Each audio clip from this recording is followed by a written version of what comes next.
Sa isang kuweba, nagtitipon ang guild ng Blood Carnival. Isang reviled guild na binubuo ng mga hindi opisyal na ranker. Gumagawa sila ng mga kasuklam-suklam na gawain, tulad ng pagpatay, pagtambak, pagnanakaw, at marami pang iba. Sinasabi ng master na lahat ay mag-focus, malaking request ang natatanggap nila. Tinatanong naman ng isang lalaki kung ano ang request ang natanggap nila. Dark Blood Carnival's Guild Master, sinasabi ng master na nakatanggap sila ng request mula sa isa sa 10 pinakamalaking kumpanya sa mundo, ang Lions Group. Ang kondisyon ay para malantad ang logo ng kanilang kumpanya. Ipatikim kay Kraugle ang kanyang unang pagkatalo. Sinasabi ng lalaki kung maputol ang victory streak ni Kraugle, tiyak na malaki itong pagkasira, in terms of publicity. Sinasabi ng master ng guild na hindi niya tinutukoy ang tungkol sa pagpatay sa kanya dito, hindi mahalaga iyon.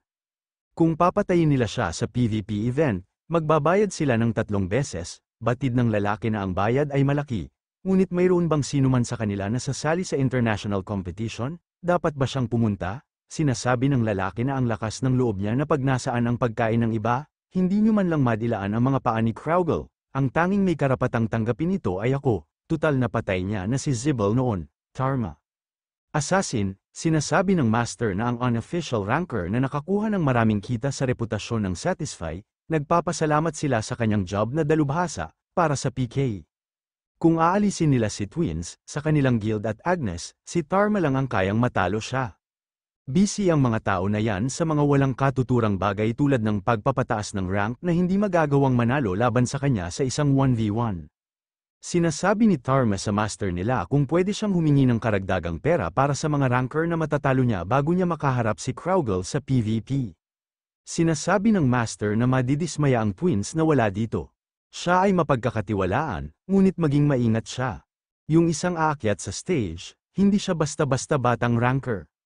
Punta naman tayo sa ating bida, sa Bayon, sinasabi ng system na matagumpay ka na nakagawa ng bagong kasanayan na kombinasyon. Dahil dyan, tumaas ng 10 ang intelligence mo, ang Linked Kill Wave ay dumagdag sa listahan ng mga kasanayan ng Pagmoz Sword Dance. Ang Linked Kill Wave ay magsasagawa ng 3 sword dances ng sabay-sabay. Nagpapatawag ng 8 magkakasunod na pag-atake ng kill na nagdudulot ng 1,500% na lakas ng pag-atake, na hinahabol ang lahat ng bagay sa loob ng 2 metrong radius. Ang mga target na nataman ay mababawasan ng bilis ng 50%. Ang skill na ito ay hindi nagbabahagi ng cooldown sa link, kill, at wave. Mana cost, 2,000, cooldown time, 20 minuto. Sa isip-isip ni Grid na isang kasanayang maaaring humarap ng hanggang 12,000% na pinsala at maaaring magdulot ng pinsala sa isa at maramihang target. Mas malakas ito kaysa sa pagsasama ng 2 skills.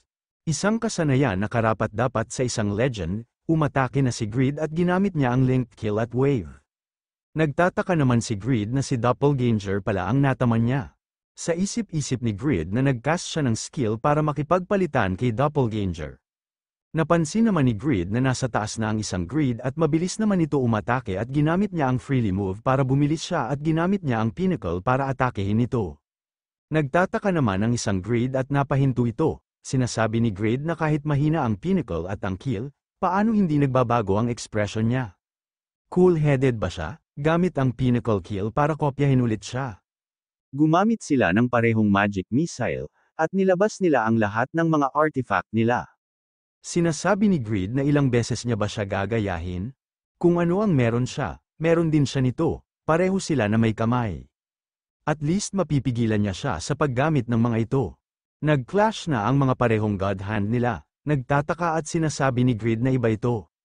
Mula sa mga paggalaw hanggang sa katumpakan ng mga pag-atake. Hindi parehong mga god hands ang mga yun, ang akin lang ang naging matigas.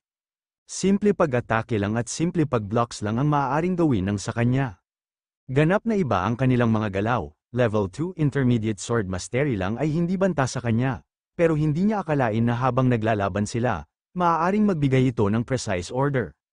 Sobra ang gap nila, hindi na mamalaya ni Grid na papunta na agad sa gilid ang isang Grid, at gumawa na ito ng mabilis na atake. Ginamit ng isang Grid ang link, napapasigaw naman si Grid sa natanggap niyang pinsala. Napapamura at sinasabi ni Grid na marami na siyang natanggap na pinsala. Kailangan niya muna maglabas ng recovery health, hindi pa naman naiinom ni Grid ang recovery health, mabilis naman umatake ang isang Grid. Gulat na gulat at nagtataka at sa isip-isip ni Grid na inaatake niya siya na walang tigil. Gaano siya kalakas, habang ang kanilang stats ay eksaktong pareho, at kung paano siya gumagawa ng desisyon, at kinokontrol ang mga bagay, at nagko-concentrate. Mas magaling siya sa lahat ng bagay, parang mukhang sasabog ang tiyan ko. Kung ma-manage niya ang lahat ng meron siya, una, kailangan niyang pangalagaan ang mga nakakainis na bagay na ito. Kung purong lakas ito, wala itong pagkakaiba, naghahanda na umatake ang isang Grid. Nabahala naman dito si Grid at sa isip-isip nito na ang Pinnacle's footwork. Kung pwede niyang pagsamahin ang length kill at ang wave, gagamitin niya na ito, tiyak na gagamitin niya ang Pinnacle kill, na medyo iba ang rhythm. Lalapit siya hanggat maaari, at matuto sa abot ng kanyang makakaya. Gumamit si Grid ng Pinnacle kill at gumamit din ng isang Grid na parehong pag-atake. Sinasabi ng system na matagumpay ka na nakagawa ng bagong kasanayan na kombinasyon.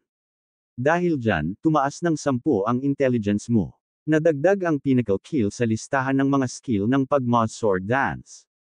Ang Pinnacle kill ay magsasagawa ng 2 sword dances ng sabay-sabay, isang pag-atake na ganap na binabalewala ang depensa ng target at ibinibigay ang 2,000% ng iyong kapangyarihan sa pag-atake sa isang specified target. Binabago nito ang talaan ng sword sa gitna, na nagpapahihirap na harapin. Ang skill na ito ay hindi nagbabahagi ng cooldown sa Pinnacle at kill, mana cost, 2,000, health cost, 4,500. Cooldown time, 5 minuto, nagpakawala ng kill si Grid. Nag-clash ang mga atake nila at nakagawa ito ng malaking pagsabog. Sinasabi ng system na binabaliwala nito ang depensa ng isang target at tinatanggap ang 2,000% pisikal na pag-atake bilang pinsala. Naghahanda na agad ulit ng isang pag-atake ang isang Grid at ginamit niya ang length kill.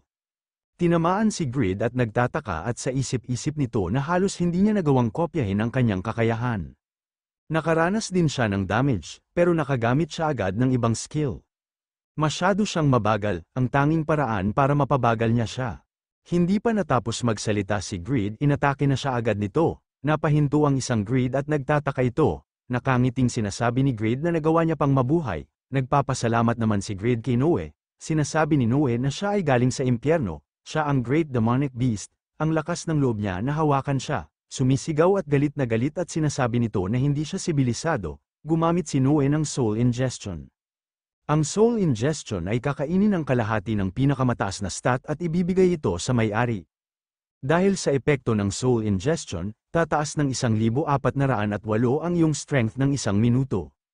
Napasok ka ng dugo si Noe at sinasabi nito na master ito na ang panahon niya, patayin niya na ang bastos na yan. Sa isip-isip ni Grid na ginamit niya muna si Noe. Although nag-aalala siya kay Noe, kung ito na ang huling pagkakataon, para matalo niya siya hanggat kaya niya. Dapat niya na kunin ang pagkakataon na ito, umatake na si Grid at ginamit niya ang length kill. Nakatanggap ang isang Grid ng isang critical hit, hindi madaling namamatay ang mga naging legends. Dahil umabot na ang iyong kalusugan sa mga critical na level, lahat ng pag-atake ay resisted ng 5 segundo. Nagtataka at sa isip-isip ni Grid na hindi niya maintindihan kung bakit hindi nito ginamit si Noe at hinayaan siyang umatake. Pero sa susunod na 5 segundo, immune siya sa lahat ng pinsala at anumang pag-atake. Kaya katulad niya noon, maghihintay muna siya ng kunting minuto. Anyways, nagawa niyang kopyahin ang length kill wave at ang pinnacle kill. Napa-activate niya pa ang immortal niya, 5 segundo pa hanggang makuha niya ang tagumpay at manalo. Nawala ang ngiti ni Grid at nanglaki ang mga mata nito sa nakikita niya. Bumalik ang mga health at mana ng isang Grid dahil sa kanyang meditation. At sinasabi ng system na ang health at mana ay mabilis na naka-recover ng plus 50% at ang stamina recovery speed plus 30%. At gumamit ng super recovery potion ang isang Grid. Sa isip-isip ni Grid na nakakabaliw ito, na-activate ang meditation kapag naabot niya ang pinakamataas na konsentrasyon. Magagamit niya ito kahit anong oras na gusto niya. Dapat siyang kumalma, kahit may ilang oras pa bago umabot sa 0 ang cooldown time ng mga skills nito, ginamit niya na ang immortal. Tatapusin niya ito ng isang sword dance, umatake na ang isang Grid at nagtataka si Grid at napahinto ito at sa isip-isip nito na bumalik agad ang cooldown time ng link kill niya. Gulat na gulat at hindi makapaniwala at sa isip-isip nito na ito ang ibang epekto ng meditation. 10% ang nabawa sa cooldown time niya, nakagawa ng malakas na pagsabog ang atake ng isang grid. Napapamura na lang dito si Grid, nakatanggap si Grid ng isang critical hit. Hindi madaling namamatay ang mga naging legends, sa isip-isip ni Grid na ang meditation ay kayang pabilisin ang mga kasanayan. Talo siya sa bawat isang aspekto, sa ganitong sitwasyon, kahit gamitin niya ang Doran's Ring, matatalo pa din siya dito. Sumisigaw at sinasabi ni Grid na papatayin niya siya dito sa loob ng 5 segundo, kahit anong mangyari. Biglang lumipad ang isang Grid para maiwasan niya ang atake ni Grid. Sinasabi ng system na ang Immortal ay natapos na. Nagtataka at hindi makapaniwala si Grid at sinasabi nito na ginamit niya ang Braham's bots para makaiwas siya sa atake niya, at kaya niya din makontrol ang mga skill, at kaya niyang makalculate ang mga damage, at ang item usage, kaya niya din mag-concentrate, at kaya niya din magdesisyon agad. Mas mahusay siya sa anumang bagay, hindi katulad niya, na hindi mahusay sa anumang bagay. Napapamura at sa isip-isip ni Grid na mga abnoy na mga developers. Dapat gumawa sila ng dungeon na kayang matapos, papalapit na ang atake ng isang Grid. Napansin naman ito ni Grid at sinasabi nito na hoy, hayaan niya na lang siya. Kung mamamatay lang ulit siya, sinasabi ng system na nabigo ang quest. Bumalik ka sa huling checkpoint, ang 40th Island, nawalan ka ng 30.6% na experience. Bumaba ang iyong level sa 305, nawalan ka ng 10 stats. Umiiyak at sumisigaw at sinasabi nito na paano siya natalo kahit nakatanggap siya ng tulong mula kay Noe. Mayabang na sinasabi ni Noe na maging malakas lang siya master, huwag lang siyang maging mahina at walang silbi. Naiinis at sa isip-isip ni Grid na mukhang relax lang ang hayop na ito. Sinasabi ni Grid na natalo siya, at tinatanong nito kung bakit hindi ginamit ng copy niya si Noe. Sinasabi ni Styx na dahil ang Memphis ay kumpleto at hindi maaaring kopyahin. Ang mga Great Demons sa Bayon ay isa sa na-sealed ni Mahler. At ang mga dragons sa labas na mundo ay hindi masyadong active, kaya sila ay lumilitaw na magical alter egos. Ang Gourmet Dragon at ang ibang dragons at Great Demon na lumilitaw dito ay di perpektong reproductions. Sa isip-isip ni Grid na kahit na ginamit niya si Noe, dapat ginawa niya ito ng mas maaga. Kung hindi niya magagamit ang mga katulad niya, matatalo ulit siya. Kung magaling siya mag-control katulad ng ibang kasama niya sa Overgeared, iba sana ang mga bagay. Kahit gumawa siya ng magandang item, gagamitin niya ito na mas mahusay kaysa sa kanya. Mapapadali lang sa kanya ang mga bagay, at mula sa realistic point of view, ang item na may pinakamataas na posibleng damage output ay ang Grid's Greatsword. Wala bang ibang makakatulong sa kanya? Ito ang potion na natanggap niya mula sa alchemist na si Sylvron. Inilagay niya lang ang basura na ito sa kanyang inventaryo. Sinasabi ni Sylvron na umaasa siya na makakabalik siya ng ligtas, at inaalok niya sa kanya itong potion na ginawa niya gamit ang lahat ng kanyang kaalaman. Tinatanong ni Grid kung ano ang mga epekto nito, mukhang hindi kaaya-aya. Binibigyan niya ba siya ng lason dahil hindi niya pinapansin ang alchemy? Sinasabi ni Sylvron na hindi niya rin alam yan, at parang baliw na sinasabi ni Sylvron na ito ay potion na may random na epekto. Ang potion na ito ay nakaka-excite dahil hindi niya alam kung ano ang epekto nito. Astig di ba? Parang buhay lang, nadidismaya at sa isip-isip ni Grid na wala na ang utak niya. Ang alchemy at ang taong ito, batid pa ni Sylvron na subukan at gamitin niya ito kung sa tingin niya ay nasa katapusan na siya. Biglang naisip ni Grid ang sinabi ni Sylvron na sa isang toss coin, may dalawang posibleng katapusan.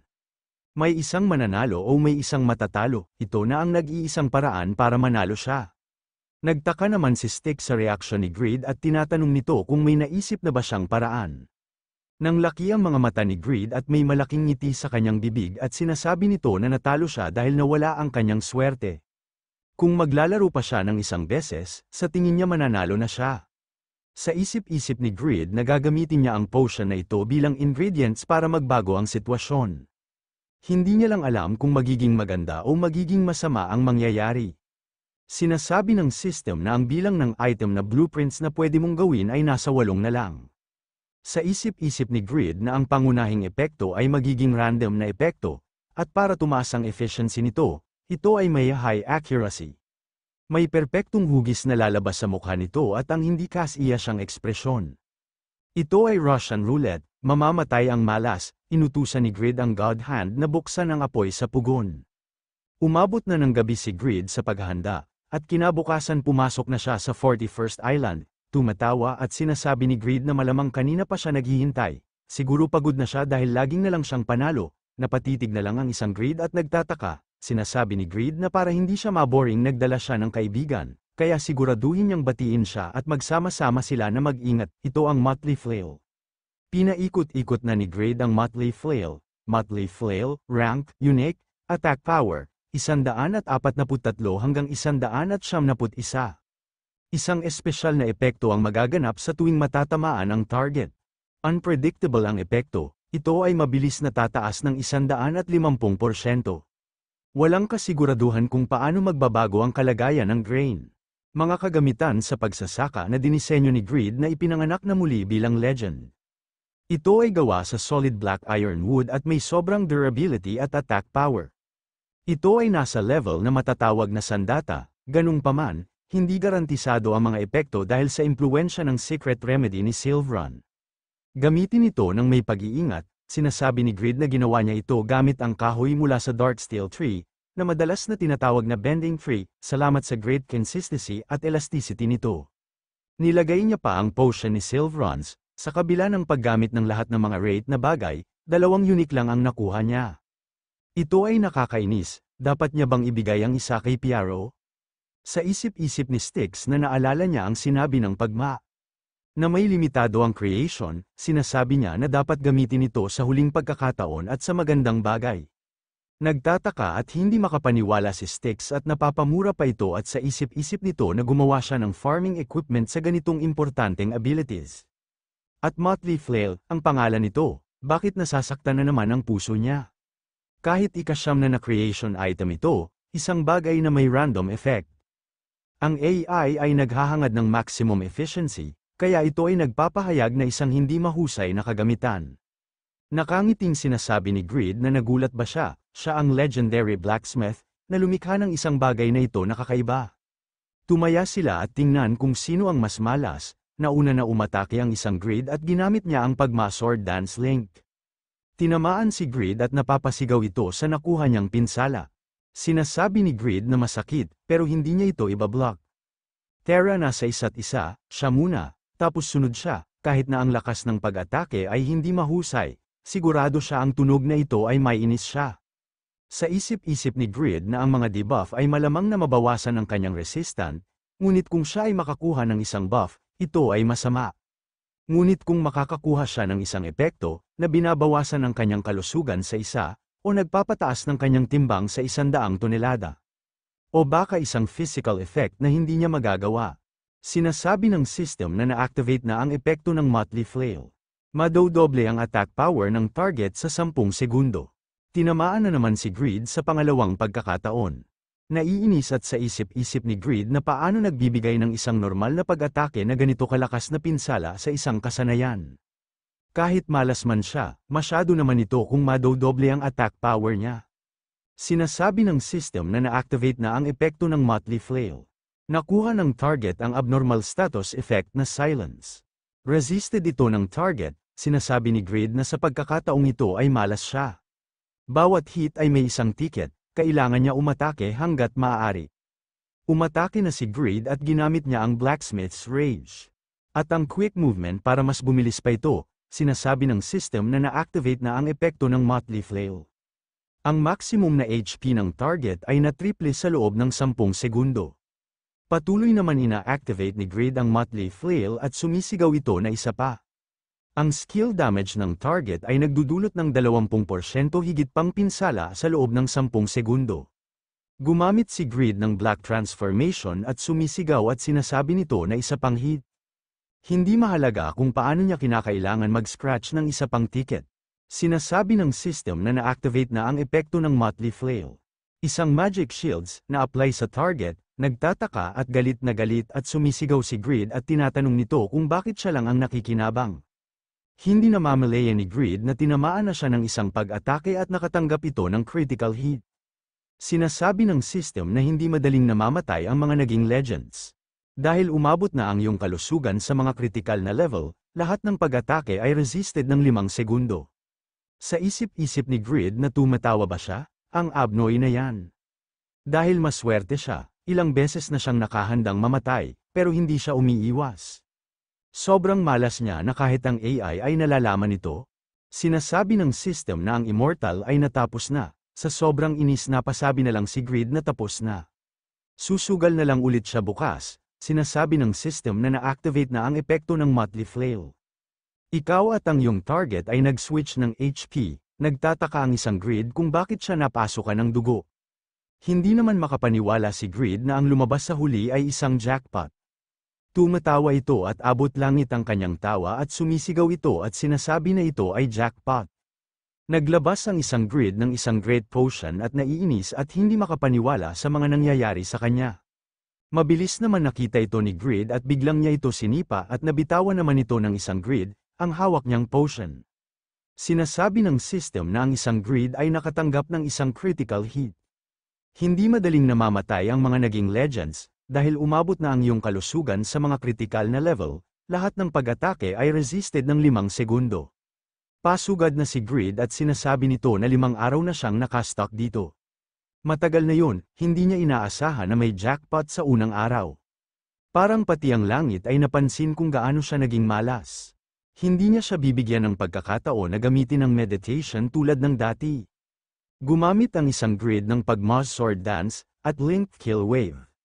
Sinasabi ni Grid na karaniwan siya ay mas mabagal kaysa sa kanya. Ngunit malinaw kung ano ang iyong gagamitin sa loob ng 5 segundo sa pagkakataon na ito. Sabay na nila gamitin ang parehong skill, gumamit si Grid ng pag-Moz Sword Dance, at Link Kill Wave.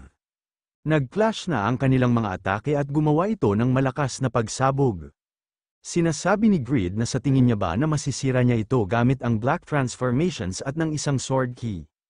Tulad ng inaasahan niya, kahanga-hanga ang kanyang accuracy. May natitira pang 4 na segundo, hindi niya palalampasin ang pagkakataong ito. Tinawag niya na si Noe at si Randy, lumabas na si Randy at ginamit niya ang pag-Moz Sword Dance. Sumisigaw naman si Noe at sinasabi nito na lumitaw na ang demonic beast ng hell. Gumamit na ang isang Grid ng Black Transformation at Blacksmith's Rage, at ang quick movements para bumilis ang pagkilos nito. Napapasigaw naman si Noe nang nakakita ito ng tubig. Napansin naman ni Grid na nakipagpalitan ang isang Grid sa kanyang Randy. Mabilis naman na block ng Randy ni Grid ang isang Randy at sinasabi nito na hindi niya hahayaan na hawakan niya si Grid, at sinasabi pa nito na ang kanyang kalaban ay siya. Napaatras naman ng bahagya si Grid at sinasabi nito na nagkamali ba siya sa pagbangga. Ang gulo ng lahat, hindi naman namamalayan ni Grid na nasa harap niya na ang isang Grid at tinamaan na ito ng dagger. Napapamura naman si Grid at sinasabi nito na nagpalit siya ng isang armas habang nagtatago siya sa tubig, 2 segundo na lang ang natitira, pagkatapos nun, mamamatay na siya. Nagtataka naman si Grid na bigla siya nawala at biglang nilabas nito ang mga God Hands at nagpakawala ito ng magic missile. Napapasigaw naman si Grid sa natatanggap niyang pinsala at biglang lumitaw ang notification na ang Immortal ay natapos na. Sa isip-isip ni Grid na mas importante ang makasigurado na hindi siya makabawi. Kailangan niya lang makatama ng isa pang atake, isa lang. Tigilan niya na ang pagtatago na parang daga, na wala na ngayong ang kanyang immortality. Lumabas na siya at tanggapin niya ang kanyang pag-atake. Gumamit na si Grid ng pag-Moz Sword Dance, at ang Transcend. Nag-counter-attack naman ang isang Grid at ginamit niya ang Pinnacle Kill. Kahit na handa siyang makatanggap ng pinsala, ang Pinnacle Kill ay sobrang lakas na ng pinsala. Nag-counter-attack si Grid at ginamit niya ang Revolve. Masyadong kulang ang orihinal, yan ang naiisip ng copy. Ginulo niya ang paligid sa pamamagitan ng paggamit ng masamang sword technique at sinubukang gawing mahirap ang pag-counter. At dahil sa nervous, bumaba ang kanyang kakayahan sa pagpapasya. Kaya siya gumamit ng skill na Revolve para ito ay makapag-dodged. May advantage siya saglit, pero ngayon, tapos na, nag-counter-attack ang isang Grid at ginamit niya ang parehong atake na Revolve. Kung kulang ang orihinal, naging bastos siya dahil alam niya na nasa mababa na ang HP niya. Nawalan siya ng kalamangan dahil dito, hindi niya akalain na sa kabila ng paglaban sa parehong estratehiya, may malaking pagkakaiba. Napahinto ang isang Grid at napapatitig ito kay Grid. At nagtataka na lang na ito na kaya niya pang tumayo. Ang parehong estratehiya ay hindi pa ginagamit ng pangunahing katawan, dahil hindi niya paring ginagamit ang mga God Hands at sa hindi malaman dahilan. Sinasabi ni Grid na kailangan niya ng higit pang kasanayan, kaya ang paggamit nito kaagad ay hindi dapat madaliin. Naiinggit talaga siya sa kanyang pagkontrol ng mga skills at gamit ang God Hands. Hindi niya sila ginagamit dahil sa kakulangan ng kakayahan niya, pero kung hahakbang siya ng ganyan, magbabago ang lahat. Hindi namamalayan ng isang Grid na nasa tubig na ito. Nakatago pala ang mga God Hands sa ilalim ng tubig at naghahanda na ito gamitin ang magic missile. Nagtataka at hindi makapaniwala at sa isip-isip ni Styx na para makuha ang isang pagkakataong ito, ginamit niya ang lahat ng sword technique niya. At ginamit ang sarili niya bilang sakripisyo, kung iisipin niya ito ay nakakagulat. Ang paggamit ng artifact at ang may-ari ay malinaw na inferior. Nauwi sa panalo ang hindi nag-excel sa kahit anong pag-asa pero nagawa pa ring manalo. Sa wakas, ang nag-aapoy na apoy ng isang smithy na natutunaw na bakal ay nagsimula sa isang maraming kulang. Ito ay isang blacksmith na tagumpay, isang pagkakataon na itinaya niya ang lahat para makuha. Isang direkta na pag-atake na pwedeng baliwalain ang mga kakayahan sa pagpapagaling ng Doran's Ring. Umatake na ang mga God Hands at pinakawalan na nito ang mga magic missile at napapasigaw ang isang Grid at kasunod nito ay mabilis na pasugad si Grid at ginamit niya ang pinnacle kill. Nasa harap na si Grid sa isang Grid at nakakaramdam ito ng takot at gulat na gulat. Sinasabi ni Grid na hindi niya alam na ang isang kalaban na nasa isang HP ay nagbibigay paring ng takot. Ito ay isang bitag na gumagana lamang dahil nakalkulado niya na ito at kala niya ito ay halos tapos na. Pero hindi niya binibilang ang mga manok niya hanggang ito ay mapisa. Nagpapasalamat siya dito dahil alam niya na kung ano ang kakayahan niya ngayon. Panahon na para magpahinga siya, napapasigaw na lang ang isang Grid sa pinsala at napapasigaw din si Grid sa kasiyahan. Lumalabas ang notification at sinasabi nito na nanalo ka sa battle. Na-cleared mo na ang 41st Island, nakatanggap ka ng isang skill level point bilang reward. Sinasabi ni Noe na yung bastos na Abnoy, masaya siya na namatay na siya. Tulad ng inaasahan, ito ay dahil sa kanya, tumatakbo naman si Randy at nag-aalala ito at sinasabi nito na nasaktan si Grid ng sobra. Sinasabi ng system na ang skill level point ay tumaas ng 100%. Sa isip-isip ni Grid na ang pinagsamang mga kasanayan tulad ng linked kill wave ay napakalakas at wala silang katulad na level, kaya dapat niyang isipin kung paano ito gamitin. Aabutin ng humigit kumulang 20 araw upang mabawi ang 61.2% na experience na wala sa kanya dito. Ngunit ito ay isang magandang experience, sinasabi ng system na muli mong nalampasan ang iyong limitasyon at ngayon ay isang hakbang na mas malapit sa iyong hinalinhan. Na-unlock mo ang isa sa mga sealed na kakayahan ng Pagmas Successor. Nakuha mo ang passive skill na Blacksmith's Eyes, nagtataka at sinasabi ni Grid na isa itong fourth hidden piece. Blacksmith's Eyes, maaari mong makita ang ilan sa mga istatistika at opsyon ng isang item pagkatapos tingnan ito ng 3 segundo. Limitado ang mga equipped item, kung mas malapit ka sa item, mas maganda ang analysis. Hindi makapaniwala si Grid at sinasabi nito na ito ay kabuuang scam. Pwede niyang i-check ang specs ng mga items ng ibang tao. Maaari niya pang malaman ang mga hidden specs at kahinaan ng mga item. Maaari niya ito gamitin sa maraming iba't ibang paraan. Sa isip-isip ni Grid na ang ganda ng islang ito, maraming magandang bagay ang nakuha niya. Tinatanong ni Styx kung pupunta na ba siya sa susunod na isla. 35 araw na lang bago ang international competition, sinasabi ni Grid na oo. May natitira pa bang makakapigil sa kasalukuyang sarili niya? Tiwala si Grid na matatapos niya ang mga natitirang isla. At habang ang lalaking may tiyaga ay naglalakad sa kanyang landas.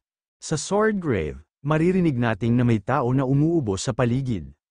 Galit na galit ito at sinasabi nito na nasa ilalim ng ilong niya ang katawan niya. Hindi niya akalain na itataboy na naman siya ng dirty bastard na yun. Matapos mawala ang daan, ang kaluluwa ay unti-unting naglalaho. Ang Great Magician, na malapit ng maipanganak, ay desperadong umiyak. Nakikita nating ito pala si Bram at sinasabi nito na hindi na siya maaaring gumuho pa. Kahit tanungin niya pa siya, wala na siyang ibang choice, hindi mahalaga kung nasaan siya, wala siyang magagawa kundi hintayin niya ang proposal niya. Grid, hindi pa buo ang destiny niya sa lalaking yun. Dito sa lugar ng Sword Grave, humaharap si Bram ng matinding pagsubok. Napapamura at sinasabi nito na nakikita niya na nasa harapan niya na ang katawan niya. Hindi niya akalain at isipin na ang kaluluwang ito ay naghangad ng pinakamataas na magic at makuha ang mga titulo ng isang alamat at pinakamalakas, at hindi niya akalain na magwawala ito ng ganito dahil sa kawalan ng katawan. Hindi niya ito mapapatawad, galit na galit si Bram at binabanggit nito si Ball's contractor. Batid pa ni Bram na dahil sa katawan ni Grid, sa wakas nakuha niya na ang pagkakataong mabawi ang katawan niya. Pero hindi niya akalain na maa-ambush ulit siya ni Ball's contractor at mapilitan siyang tumakas. Isa sa ilang nilalang na maaaring harapin ang mga dragon. Ang first demon na si Ball, naiinis at sinasabi ni Bram na laging siyang binibigyan ng problema ng taong ito. Dahil sa ambush na ginawa niya, unting-unti nawawala ang kanyang soul flame. Hindi niya pwede hayaan ang mga bagay na ganito lang matapos. Ang kabiguan ay dapat lang takbuhan kung ang paligid ay may isang predator at kung may kaluluwa na katatapos lang mabuo. Gumamit si Bram ng detect para tignan niya ang paligid. Sinasabi pa nito na kailangan niyang makahanap ng solid na vessel na kayang lumaban sa pangil ng predator. Kailangan niyang mahanap si Grid, kailangan niyang gamitin ang natitirang magic power niya upang hanapin ang Western Continent. Hindi niya akalain na kailangan niya ulit ng tulong niya at humingi ng tulong sa kanya. Hindi niya inaasahan ang tadhana na ito, pero kung gusto niyang putulin itong parang tinik na relasyon kay Ball, wala siyang ibang choice. Kung tutuusin, ang lakas ng pagma na kayang lumaban sa lakas ng demonyo.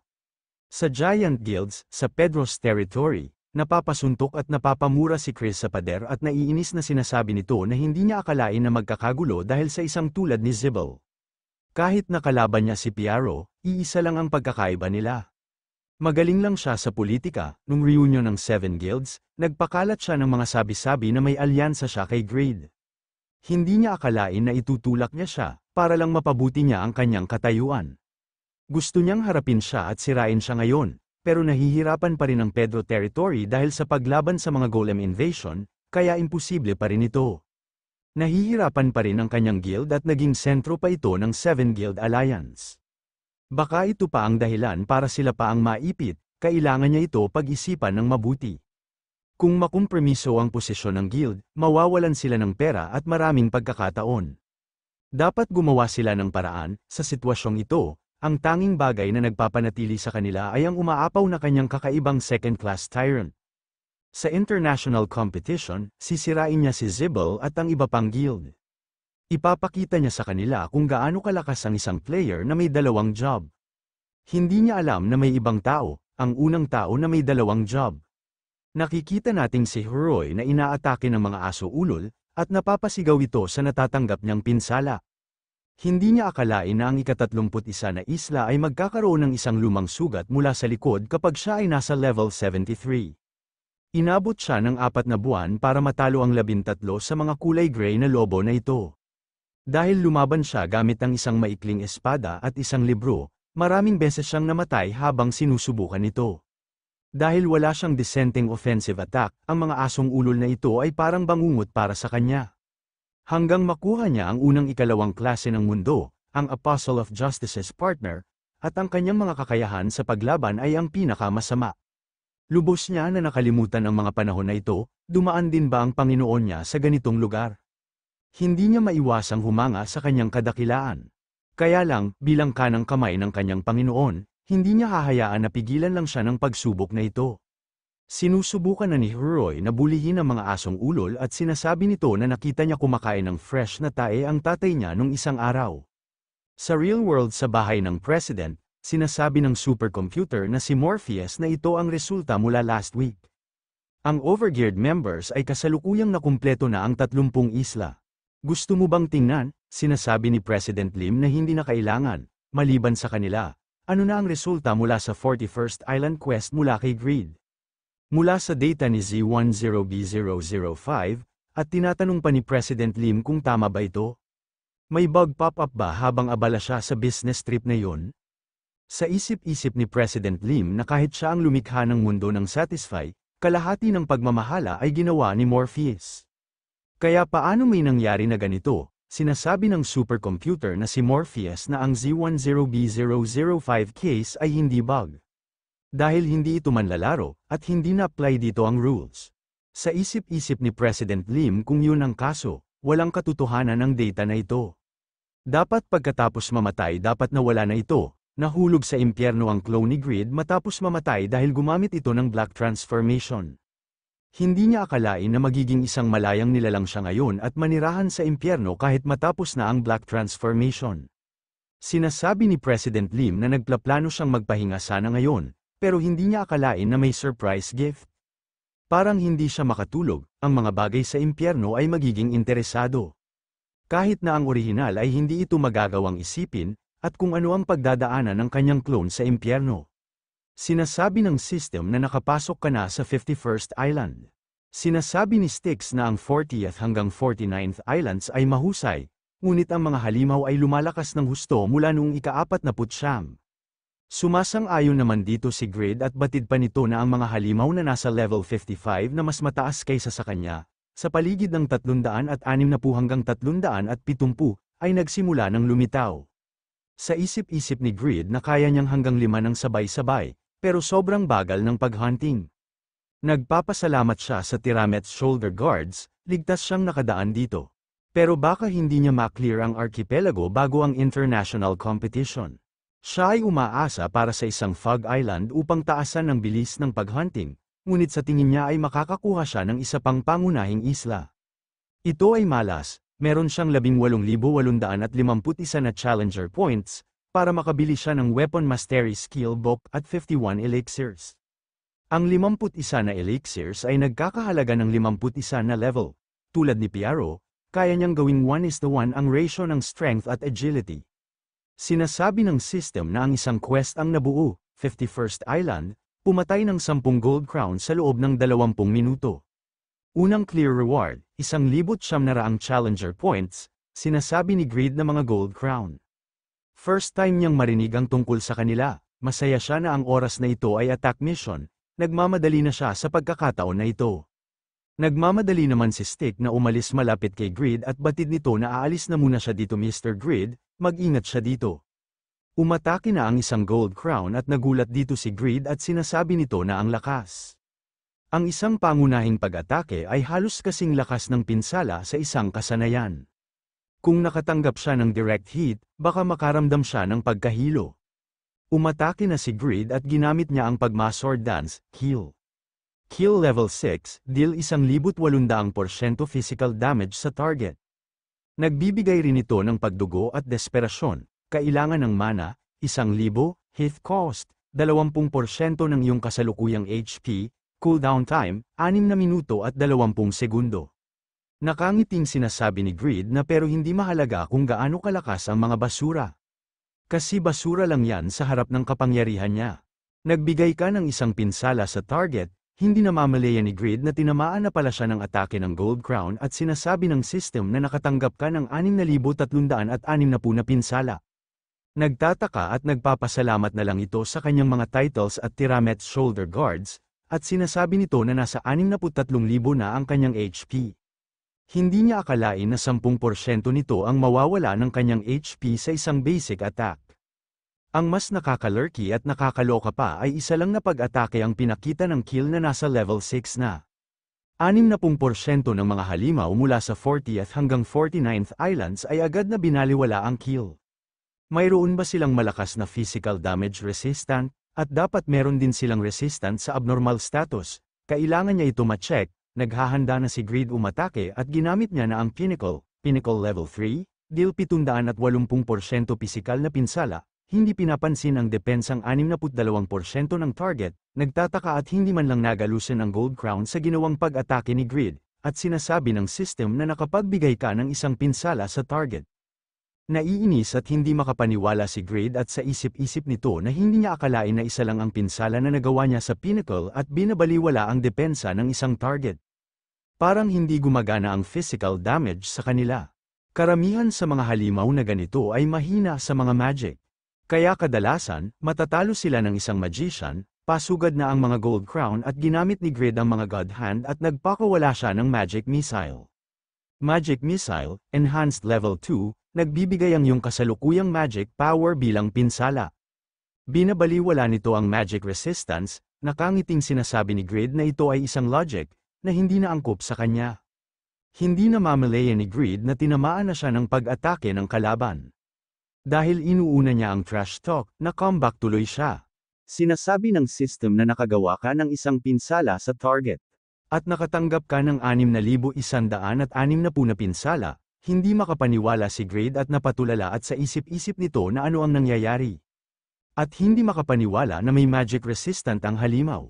Dahil nasa level 380 sila, nakatanggap siya ng penalty dahil sa level difference. Sa kabila nito, mayroon silang physical at magic resistance. Hindi ba ito sobra? Kumalma muna siya. Walang paraan na imposibleng talunin sila. Kailan niya nakita ito? Parang may nakita siyang katulad na halimaw na ganito. Bigla naalala niya na katulad ito ng isang mimic. Katulad ito ng halimaw na mukhang treasure chest na niloloko ang mga adventurer. Mayroon itong passive na gagawang tumagal lamang ng isang pinsala.